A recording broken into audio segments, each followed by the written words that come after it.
মানুষকে ধ্বংস থেকে রক্ষা করে। সুতরাং আপনি সত্যবাদী হয়ে যান এবং সত্যবাদীদের সঙ্গে থাকুন। এটা হলো মূল কথা। এটা মনে না রাখলে আপনি পরের কথাগুলি ভালো করে হৃদয়ঙ্গম করতে পারবেন না। ইন্নাস সিদকা ইউনজিকা মিনাল হালাক, নিশ্চিতভাবে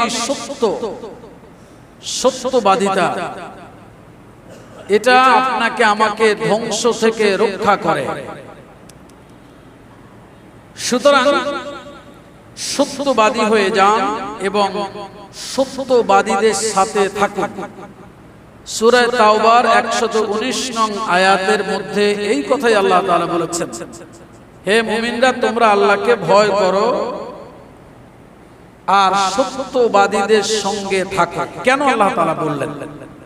প্রিয় ভাই সব, ইসলামের ঐতিহাসিক এক যুদ্ধের নাম হলো তাবুক যুদ্ধ, যেটি নবম হিজরিতে সংঘটিত হয়েছিল তৎকালীন সময়ের পরাশক্তি রোমের সাথে।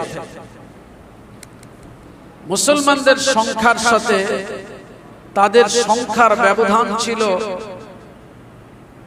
বিশাল ব্যবধান, যেটাকে সমতা তো দূরে থাক, কাছাকাছিও বলা যায় না। এটি সংঘটিত হয় মদিনা থেকে 700 কিলোমিটার দূরে তাবুক নামক জায়গায়, যা মদিনা এবং দিমাশকের মাঝামাঝি জায়গায় অবস্থিত। রাসূল করিম সাল্লাল্লাহু আলাইহি ওয়াসাল্লাম এই যুদ্ধের জন্য মুসলমানদেরকে প্রস্তুতি গ্রহণ করবার নির্দেশ করলেন। আচ্ছা, বুঝে থাকলে বলুন তো, আল্লাহ রাসূল যখন এই কথা বলছেন তখন রাসূল কোথায় অবস্থান করছেন?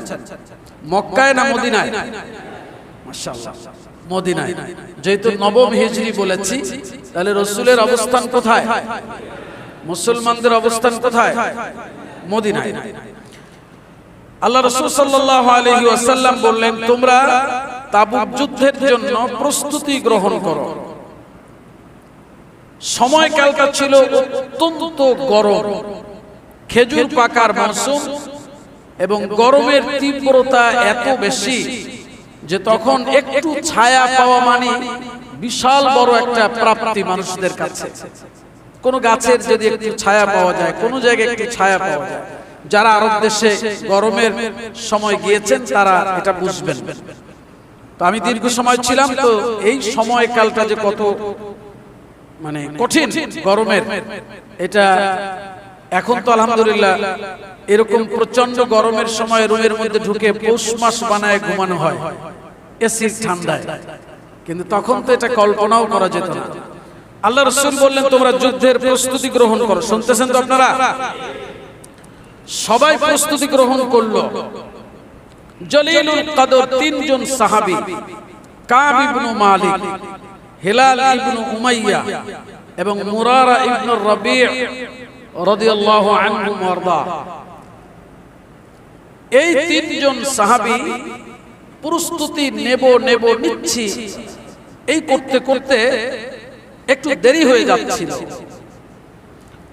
তাদের উদ্দেশ্য ছিল সব ভালো, যে আমরা যাব, প্রস্তুতি নিতে কতটুকু সময়ের প্রয়োজন। তো কিন্তু প্রস্তুতি নেব করতে করতে নেয়ার হলো না। রাসূল করিম সাল্লাল্লাহু আলাইহি ওয়াসাল্লাম বের হয়ে যাবার ঘোষণা দিলেন, বের হয়েও গেলেন। ঠিক তখন সেই সময়কার পরিস্থিতি এই তিনজনের একজন কাব ইবনে মালিক তিনি বর্ণনা করেছেন যে আমি ভাবলাম যে আজকে প্রস্তুতি না নিলে কি হলো, এটা তো ব্যাপার না, আমি কালকেই গুছিয়ে বেরিয়ে যেতে পারবো, তাদেরকে পথে ধরে ফেলবো। আল্লাহ রাসূল এবং সাহাবীরা কোথায়? মদিনা থেকে বেরিয়ে পড়েছেন তাবুক যুদ্ধের জন্য।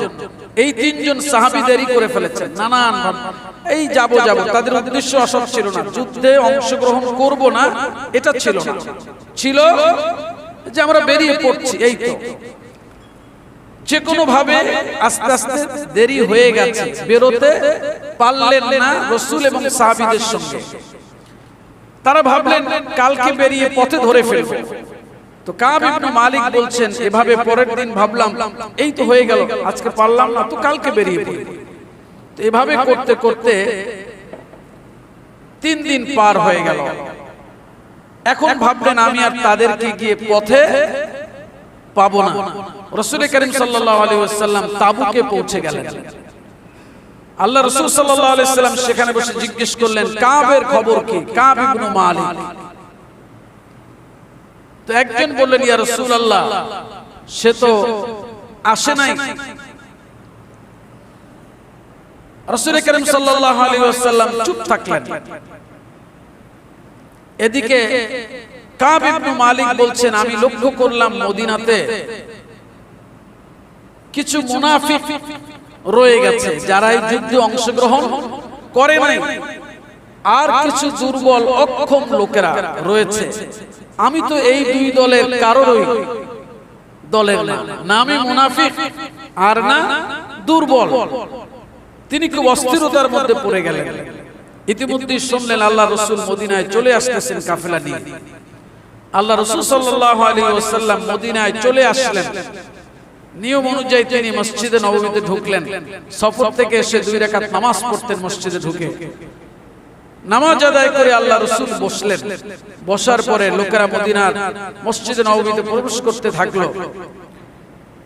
80 জনের উপরে মুনাফিক যারা নানান অজুহাত দিয়ে এই যুদ্ধ থেকে দূরে রয়েছিল, তারা এসে আল্লাহ রাসূলের কাছে কসম খেয়ে খেয়ে মিথ্যা ওজর পেশ করে পার পেয়ে যাচ্ছিল। কাব ইবনে মালিক বলছেন আমি কি করব ভাবছিলাম যে কি অজুহাত আমি পেশ করব রাসূলের কাছে গিয়া। তো একবার ভাবলাম আমি একটু মিথ্যা বলে দেই। আবার চিন্তা করলেন আমি যদি রাসূলের কাছে মিথ্যে বলি তাহলে এটা তো গোপন থাকবে না। তিনি সিদ্ধান্ত নিলেন আমি আর মিথ্যে বলবো না। সবাই রাসূলের সঙ্গে সাক্ষাৎ করে বের হলেন। কাব ইবনে মালিক বলছেন আমিও গেলাম। ফালাম্মা সাল্লামতু আলাইহি তাবাসসামা তাবাসসুমাল মুখতাব সুম্মা ক্বালা তাআল। আমি কি আল্লাহ রাসূলকে সালাম করলাম। আল্লাহ রাসূল একটু মুচকি হাসলেন, তবে তার মধ্যে রাগ মিশ্রিত ছিল। বললেন কাব এদিকে এসো। আমি আল্লাহ রাসূলের সামনে গিয়ে বসলাম। আল্লাহ রাসূল বললেন মা খাল্লাফাক, হে কাব কোন জিনিস তোমাকে পেছনে ফেলে দিয়েছে। প্রশ্নটা বুঝে আসছে? কাব তুমি কি তোমার সত্তাকে ইসলামের কাছে বিক্রি করে দাও নাই? প্রশ্ন দুটি বুঝে আসছে? কোন জিনিস তোমাকে পেছনে ফেলে দিয়েছে? তুমি কি তোমার সত্তাকে ইসলামের জন্য বিক্রি করে দাও নাই?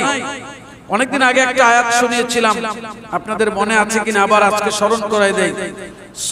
সূরা তাওবার 111 নং আয়াত অনেকেরই মুখস্থ থাকবার কথা। ইন্নাল্লাহ হাসতারা, বলেন মিনাল মুমিনিনা আনফুসাহুম ওয়া আমওয়ালাহুম বিআন্না লাহুমুল জান্নাহ। আল্লাহ তাআলা মুমিনদের কাছ থেকে জান এবং মাল কিনে নিয়েছেন, বিনিময় দিবেন কি? অর্থাৎ আমার এবং আপনার জান মাল বিক্রি করা হয়ে গেছে কার কাছে? চুক্তি করেছে যে আল্লাহ আমরা চাই আপনার কাছে জান্নাত। আল্লাহ বলেছেন তোমার জান আর মাল আমার কাছে বিক্রি করো। আমরা বলেছি আমরা বিক্রি করলাম। তো বিক্রি করলাম কিসের চুক্তির মাধ্যমে?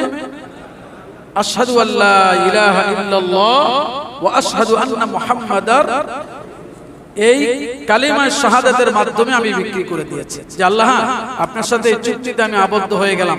আমার জান আর মাল কার? আল্লাহর বিনিময় দিবেন কি? রাসূল বললেন তুমি কি তোমার সত্তাকে ইসলামের জন্য বিক্রি করে দাও নাই? কাব ইবনে মালিক বললেন ইয়া রাসূলুল্লাহ ইন্নী ওয়াল্লাহি লাউ জালাসতু ইনদা গায়রিক মিন আহলি দুনিয়া লারাআইতু আন্নী সাআখরুজু মিন সাখাতিহি বিউদরিন লাকাদ উতিতু জাদালান ইয়া রাসূলুল্লাহ। আমি যদি আপনি ছাড়া অন্য কোন দুনিয়াদারের সামনে বসতাম তাহলে অবশ্যই আমি কোন ওজর পেশ করে তার রাগ থেকে নিজেকে বের করে নিতাম। বক্তব্য উপস্থাপনে বিশেষ যোগ্যতা আমার রয়েছে। কে বলছেন? কাব ইবনে মালিক। ওয়ালাকিন্নী ওয়াল্লাহি লাকাদ আলিমতু লাইন হাদাসতুকা আল-ইয়াওমা হাদিসা ওয়ালা আইসারা মিন্নী হিনা তাখাল্লাফতু আনকা। ইয়া রাসূলুল্লাহ, কিন্তু আমি জানি আমি যদি আপনার সঙ্গে আজকে কোন মিথ্যা বলে দেই যার মাধ্যমে আপনি আমার উপরে খুশি হয়ে যাবে, তাহলে অবশ্যই আল্লাহ রাব্বুল আলামিন খুব শীঘ্রই আপনাকে আমার উপরে নারাজ করে দিবেন। চাইতে ভালো অবস্থার কখনোই ছিল না, আমার কোন রকমের দুর্বলতা ছিল না, কোনো অভাব ছিল না, কিন্তু ইয়া রাসূলুল্লাহ আমার কোনো ওজর নাই, আমি আপনার কাছে তা বলবো না। আমি যুদ্ধে যেতে পারি নাই, এটাই আমার দুর্বলতা। বুঝে আসে নাই? ইয়া রাসূলুল্লাহ, আমি যে যুদ্ধে যাই নাই, আমার কি নাই? কোনো ওজর নাই। ওয়াল্লাহি মা কানা লি উযরুন, আমার আপনার কাছে পেশ করবার মতো কোনো ওজর নাই, আমি যেতে পারি না, যাই নাই, সুতরাং কোনো ওজর নাই। আল্লাহ রাসূল বলেন, আম্মা হাদা ফাকাদ সাদাক ফাকুম হাত্তা ইয়াকদি আল্লাহু ফিক। আল্লাহ রাসূল বললেন, এই লোকটা সত্য কথা বলেছে। সুবহানাল্লাহ বলেন। কি বলেছে? সত্য কথা বলেছে। এর আগে ওই যে বলেছি 80 জনের উপরে তারা এসে এসে মিথ্যা ওজর পেশ করে পার পেয়ে গেছে। আর কাব ইবনে মালিক বলছেন, আমি সত্যটাই বলে দিয়েছি। রাসূল বললেন, এই সত্য কথা বলেছে। এরপর বললেন, ফাকুম, যাও, ওঠো, হাত্তা ইয়াকদি আল্লাহু ফিক, যতক্ষণ না পর্যন্ত আল্লাহ তাআলা তোমার জন্য কোন ফয়সালা প্রেরণ করেন, ফয়সালা করে দেন, ততক্ষণ পর্যন্ত তোমার ব্যাপারটা আল্লাহর কাছে সুপর্দ করে দিলাম। কথা বুঝে আসছে? অতীব গুরুত্বপূর্ণ এমন একটা হাদিস বলছি যেটা বোঝানোর জন্য কমপক্ষে হলো 2 ঘন্টা সময় নিয়ে বোঝানো দরকার। আমি সেখান থেকে সংক্ষিপ্ত করে বোঝানোর চেষ্টা করছি। রাসূল কারীম সাল্লাল্লাহু আলাইহি ওয়াসাল্লাম বলেন, যাও, তুমি যেহেতু সত্য বলেছো, এটা মনে রাখো। কি বলেছে? অতএব তোমার ব্যাপারটা ফয়সালা করবেন কে? আল্লাহ তাআলা। কিন্তু আল্লাহ রাসূল ঘোষণা করলেন এই 3 জনের ব্যাপারে। 3 জনের নাম বলেছিলাম, মনে আছে? আল্লাহ রাসূল বললেন এই 3 জনের সাথে সামাজিক বয়কট।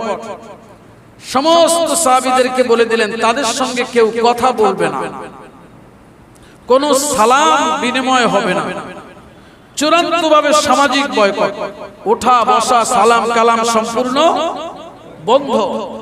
সত্ত্বেও তাদের জন্য খুব সংকুচিত হয়ে গেল।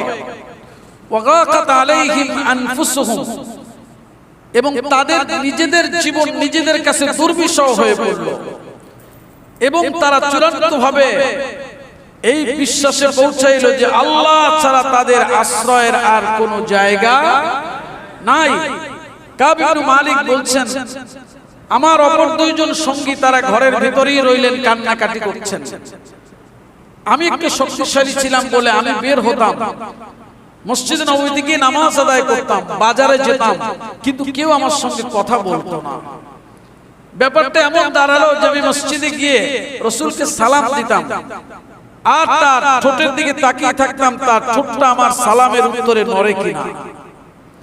কিন্তু ব্যাপার ছিল এমন যে আমি যখন নামাজে দাঁড়াতাম, আর চোখে দেখতাম যে রাসূল আমার দিকে তাকান কিনা, তার দৃষ্টিটা আমার দিকে আসে কিনা।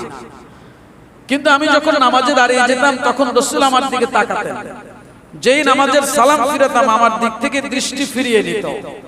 কে বলছেন? কাব ইবনে মালিক। তিনি বলছেন ব্যাপারটা আরো নাজুক হয়ে গেল। একদিন আমি বাজারে গেলাম, তো বাজারে যাওয়ার পরে কেউ আমার সঙ্গে কথা বলে না।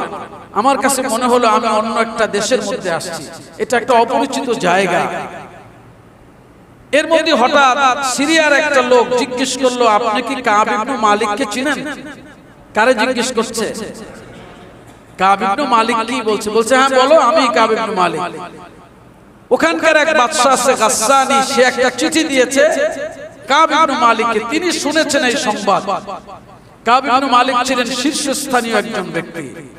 তিনি চিঠি লিখেছেন, কাব ইবনে মালিক খুলে দেখলেন, লিখছেন, তোমার ব্যাপারটা আমাদের কাছে পৌঁছে গেছে, যে তোমরা এই যন্ত্রণার মধ্যে পড়ে গেছো। তুমি তুমি তো এতটা সস্তা মূল্যের মানুষ না, তুমি অনেক সম্মানিত, আমাদের কাছে আসো, আমরা তোমাকে সম্মান দেব। কাব ইবনে মালিক দেখে বললেন, হায় রে, এ তো আরেক বিপদ। সুবহানাল্লাহ বলে তিনি সঙ্গে সঙ্গে সেটাকে নিয়ে চুলার মধ্যে ফেলে দিলেন, যে এমনিতেই তো আমি বিপদের মধ্যে আছি, শয়তান তো আরেকটা এসে হাজির হয়ে গেছে এখানে। চললো, এইভাবে চলতে চলতে তার অত্যন্ত পছন্দের একটা মানুষ ছিল, চাচাতো ভাই কাতাদা রাদিয়াল্লাহু আনহু।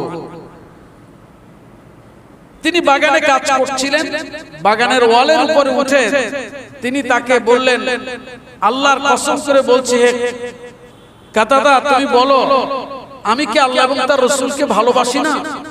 কে বলছেন? কাব ইবনে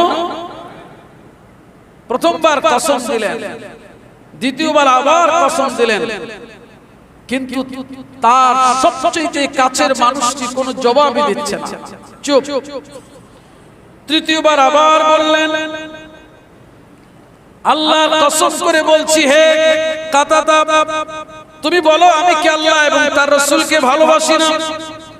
তৃতীয়বার জিজ্ঞেস করবার জবাবে কাতাদা শুধু এতটুকু বললেন, আল্লাহু ওয়া রাসূলুহু আ'লাম।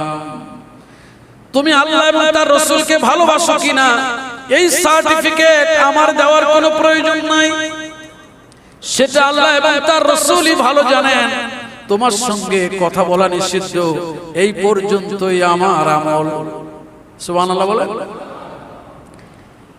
কাব ইবনে মালিক বলছেন, আমার ভীষণ কান্না পেল, আমি কান্না করতে করতে ফিরে আসলাম। এইভাবে চলে গেল 40 দিন। কতদিন? 40 দিন পার হয়ে গেল। কাব ইবনে মালিক বলছেন, হঠাৎ ইদা রাসূলিল্লাহি ইয়াতিনি ফাকাল ইন্না রাসূলাল্লাহি সাল্লাল্লাহু আলাইহি ওয়াসাল্লাম ইয়া'মুরুকা আন তা'তাজিলা ইমরাআতাক। কাব ইবনে মালিক বলছেন, 40তম দিন পার হয়ে গেল, রাসূলের একজন প্রতিনিধি এসে বললেন, ও কাব, রাসূল নির্দেশ দিয়েছেন তুমি তোমার স্ত্রী থেকে বিচ্ছিন্ন হয়ে যাও। বুঝে আসে নাই? 40 দিন পার হয়ে যাওয়ার পরে নতুন ঘোষণা, আগের সামাজিক বয়কট এটা আছে, এটার সাথে আরো কঠোরতা যুক্ত হলো। কি? তুমি স্ত্রী থেকে আলাদা হয়ে যাও। কাব ইবনে মালিক বললেন, উতাল্লিকুহা আম্মাদা আফআল। কোন প্রতিবাদ করলেন না, কোন রাগ প্রকাশ করলেন না, গোসা দেখালেন না, চূড়ান্ত বিনম্রতার সঙ্গে বললেন, আচ্ছা রাসূলের দ্বারা কি বুঝিয়েছেন, আমি কি আমার স্ত্রীকে তালাক দিয়ে দেব? কি করব? তিনি বুঝতে পারেন না যে রাসূল যে স্ত্রী থেকে বিচ্ছিন্ন হতে বলেছেন, আমি করব কি? তালাক দিয়ে দেব না অন্য কিছু? বললেন, না, আল্লাহ রাসূল বলেছেন তালাক না, তুমি তার থেকে আলাদা থাকো, ফালা তাকরাবান্নাহা, তার নিকটবর্তী হবে না। কাব ইবনে মালিক সঙ্গে সঙ্গে তার স্ত্রীকে ডেকে বললেন, শোনো, ইলহাকি বিআখলিক ফাকুনি ইনদাহুম হাত্তা ইয়াকদি আল্লাহু ফি হাদাল আমরি মা ইয়াশা। তুমি তোমার বাবার বাড়ি চলে যাও, সেখানে থাকো যতক্ষণ না পর্যন্ত আল্লাহ ফয়সালা দেন। সুবহানাল্লাহ বলেন। কোনো কথা নেই, চলে যাও। চলে গেলেন, পার হয়ে গেল 49তম রাত, 50তম দিন চলে আসলো। রাসূল করিম সাল্লাল্লাহু আলাইহি ওয়াসাল্লামের কাছে জিবরিল আমিন এই আয়াতগুলো নিয়ে এসে হাজির হয়ে গেলেন। সুবহানাল্লাহ বলেন। কে? আল্লাহ তাআলা বললেন, লাকাদ তাবাল্লাহু আলান নাবিয়্যি ওয়াল মুহাজিরিন ওয়াল আনসারিল্লাযীনা ইত্তাবাউহু ফি সাআতিল উসরাতি মিন বাদি মা কাদা ইয়াযীগু কুলুবু ফারীকিন মিনহুম সুম্মা তাবা আলাইহিম ইন্নাহু বিহিম রাউফুর রহিম। আল্লাহ তাআলা নবী, মুহাজির এবং ওইসব আনসারদেরকে ক্ষমা করে দিয়েছেন, তওবা কবুল করেছেন, যারা অত্যন্ত কঠিন সময় কিছুটা দিল বক্র হয়ে যাওয়ার পরেও কিছু মানুষের রাসূলের আনুগত্য করেছিল, অথবা আল্লাহ তাদের তওবা কবুল করেছেন। আল্লাহ তাদের ব্যাপারে দয়াশীল, অত্যন্ত ভালোবাসেন। আর ওই তিনজনকেও আল্লাহ ক্ষমা করলেন, যাদের জন্য পৃথিবী প্রশস্ত হওয়া সত্ত্বেও সংকুচিত হয়ে গিয়েছিল এবং তারা মনে করল আল্লাহ ছাড়া আর কোনো আশ্রয় নাই। সুম্মা তাবা আলাইহিম লিয়াতুবু, অতঃপর আল্লাহ তাআলা তাদেরকে তার দিকে ফিরিয়ে দিলেন, অর্থাৎ তারা আল্লাহর দিকে ফিরলো, আল্লাহ তাদের দিকে ফিরলেন, অর্থাৎ তারাও তওবার রাস্তায় ফিরে আসলো, আল্লাহ তওবা কবুল করলেন। নিশ্চয়ই আল্লাহ তাআলা হচ্ছেন তওবা কবুলকারী, দয়াময়। হে মুমিনরা, তোমরা আল্লাহরে ভয় করো আর সত্যবাদীদের সঙ্গে থাকো। আল্লাহ রাসূলের কাছে আয়াত আসার পরে আল্লাহ রাসূল সুসংবাদের ঘোষণা দিলেন। একটা লোক দৌড়ে গিয়ে একটা পাহাড়ের মধ্যে উঠে কাব ইবনে মালিককে বলছেন, হে কাব ইবনে মালিক, সুসংবাদ গ্রহণ করো, আল্লাহর পক্ষ থেকে তোমাদের মুক্তির পয়গাম এসে গেছে। সুবহানাল্লাহ বলুন। কাব ইবনে মালিক বলেন, আমি ঘরের ছাদে ফজরের নামাজ পড়ে বসেছিলাম, বিষণ্ণ মনে পাহাড় থেকে আওয়াজ শুনে সিজদায় লুটিয়ে পড়লাম। এরপরে উঠে যিনি আওয়াজ দিয়েছিলেন তারে ডেকে আনন্দের কারণে আমার গায়ে একমাত্র দুইটা কাপড় ছিল, ওই দুইটা কাপড় খুলে আমি তারে হাদিয়া দিয়ে দিলাম। এই জন্য যে তার কণ্ঠ থেকে আমি আমার রবের পক্ষ থেকে আসা ক্ষমার আওয়াজ শুনতে পেয়েছি। এরপরে মসজিদে নববীর দিকে দৌড় দিলাম। পথে পথে অসংখ্য সাহাবায়ে কেরাম দৌড়ায় এসে আমাকে মোবারকবাদ জানাচ্ছিল। মসজিদে ঢুকলাম, আল্লাহ রাসূলের চারদিকে লোকেরা বসা, আমি সেখানে গেলাম। ঢুকতেই তালহা ইবনে উবাইদিল্লাহ, একজন মুহাজির, তিনি দৌড়ায় এসে আমাকে মোবারকবাদ জানালেন। তিনি ছাড়া আর কেউ উঠলেন না। আমি রাসূলের কাছে গেলাম, সালাম দিলাম। ওয়া হুয়া ইয়াবরুকু ওয়াজহু মিনাস সুরুরি, আল্লাহর রাসূলের চেহারা তখন খুশিতে ঝলমল করছিল। আমাকে বললেন, আবশির বিখাইরি ইয়াউমিন মাররা আলাইকা মুনযু ওয়ালাদাতকা উম্মুক।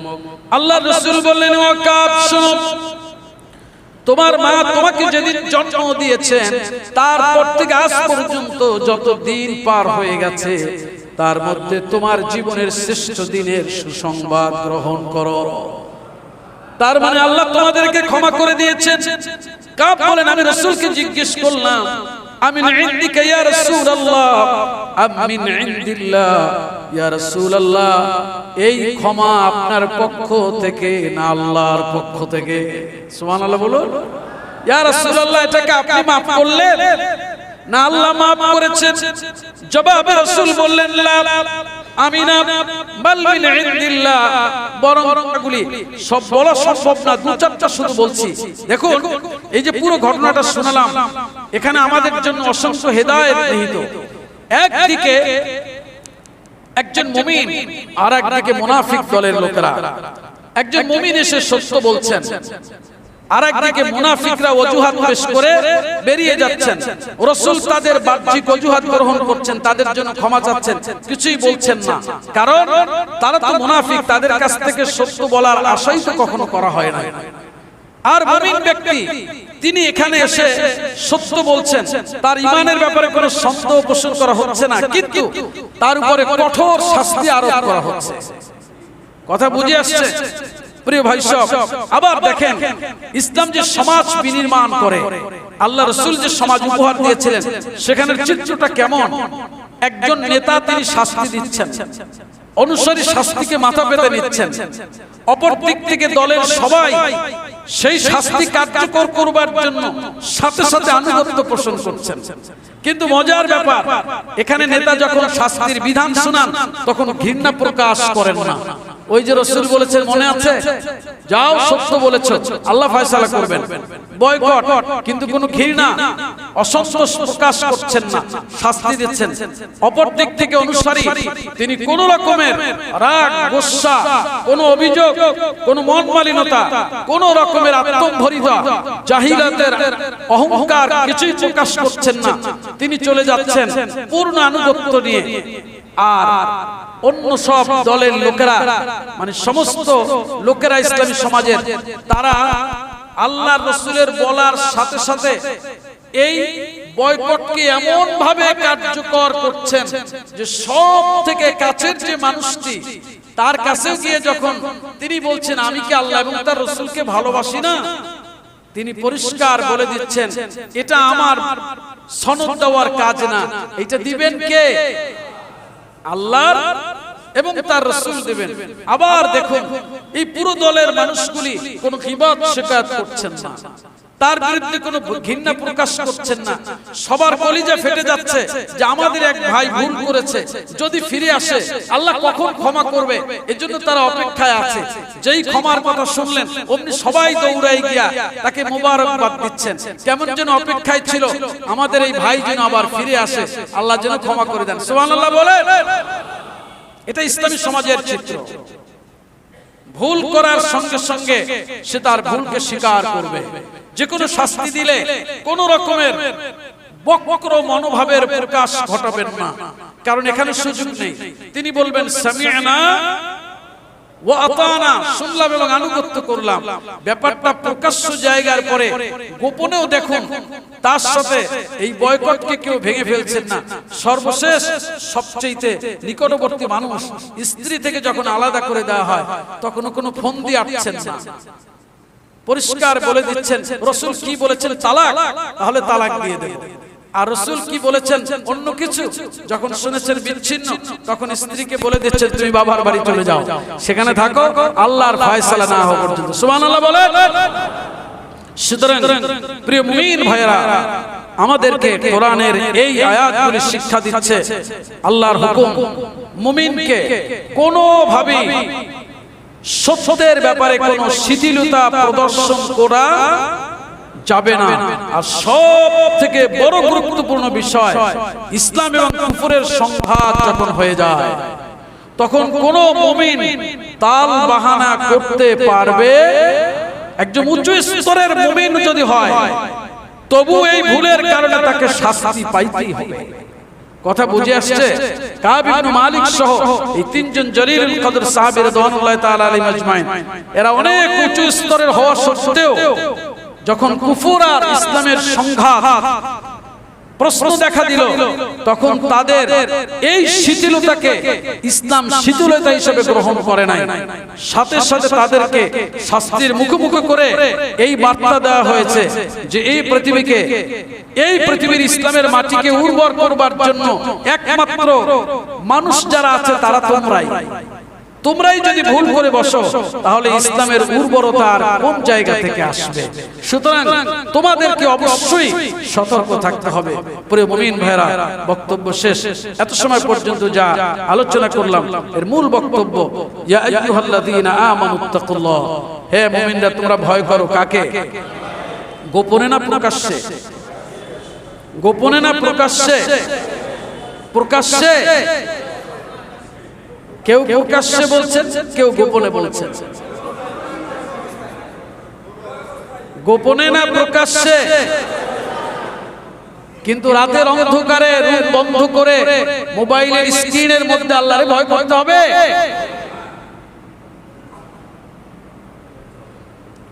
গোপন গুনাহ মানুষকে চূড়ান্তভাবে ধ্বংস করে দেয়।